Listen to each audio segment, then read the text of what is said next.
Ngayon nga ay mag-e-experiment tayo ng airconan. Dahil hindi pa natin afford ang aircon, aba ay mag-i-styrofoam muna tayo. Aba uy, kakaiba iyan. Ngayon ko lang nga naisip kung kailang tag-ulan na. Okay lang yun, at least ay nagawa ang pangarap kong aircon. Kahit styrofoam pa lang siya.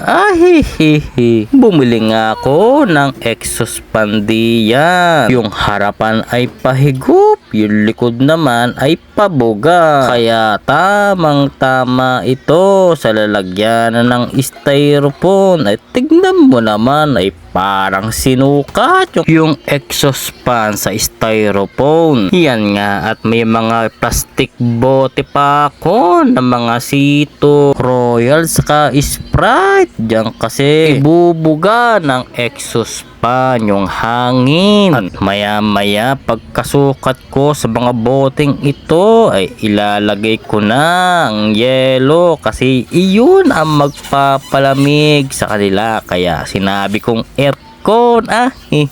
Kaya hayan at minekos-mekos ko muna yung panaklob para naman magkasya sa may taas ng exhaust fan. Medyo madali lang naman siyang gawin ay kasi ay nakita ko lang din ito sa may TikTok.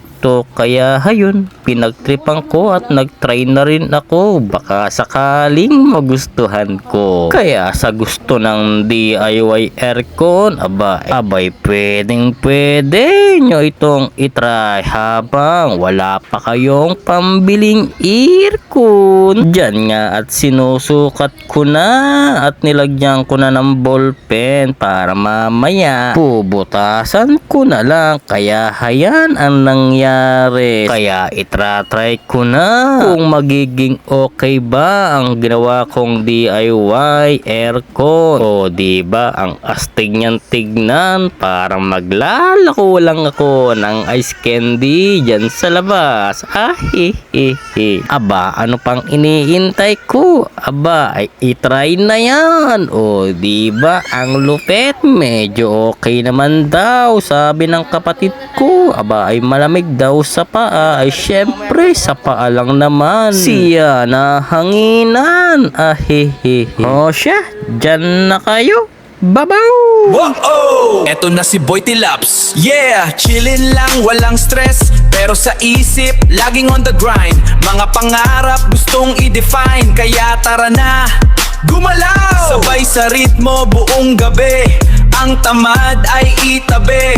Para sa iyong mga pangarap, Boy Tilaps, ikaw na yan. Boy Tilaps, angat na yan.